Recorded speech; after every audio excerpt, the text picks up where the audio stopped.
Hello everyone, Joe here, and today I want to talk to you about some songwriting and layering tips we can take from Jerry Cantrell of Alice in Chains. I've written a grunge-esque tune called Partly Sunny in Seattle, and it's a great example of what we're going to be talking about. Let's listen to the track, and then we'll get into it.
Tip number 1, mixing parallel keys.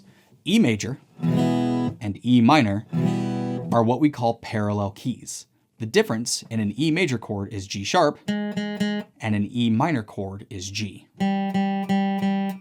From a more classical theory standpoint, if we're in E major and we move to the 3 chord, E, F sharp, G, it would be a G sharp minor chord. So E major to G sharp minor. It's cool, but it doesn't fall into the way that guitar-based music is usually written. What we get instead is this kind of guitarism going from E major to G major. And in there is a half step, which is everywhere in grunge. We get the voice leading from G sharp to G, and then when we move to E minor later, that half step change is already in there, so it's not as jarring. So the guitarisms of G to E major and G to E minor both work. Tip 1.5, chords and open drone strings. That open C major chord slid up to D is D, F sharp, G, D, and E. Both of these chords have an open E in them somewhere, and that's why they lead so well back to that E minor.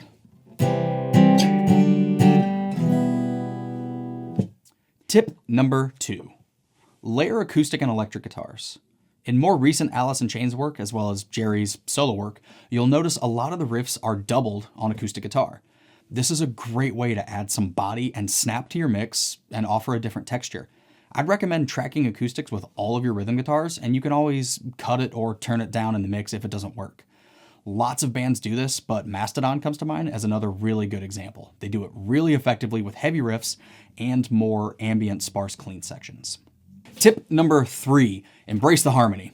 Grunge was born out of the antithesis of flashy 80s glam and hair metal, but don't be fooled. Jerry's got some hair in him. If you're writing a track like this, don't be afraid to add some big, foot on the monitor, fan-blowing, harmonized guitar leads. I used them in this song several times, and each time a melody comes around, a new harmony was added to it. This adds interest to a section, and it feels like the song is building, but on a familiar melody that's already happened. Let's listen.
Tip number 4, the middle section is yours to play with.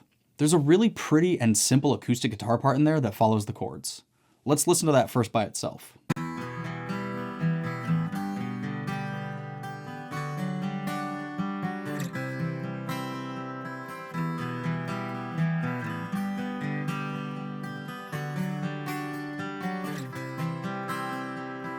I added a swampy bass effects part inspired by the great bass features in other Alice in Chains tunes. Don't be afraid to build a bridge as long as you can use it to connect other sections. Gonna catch you with some bridge humor. Tip number 5, layer up some effects.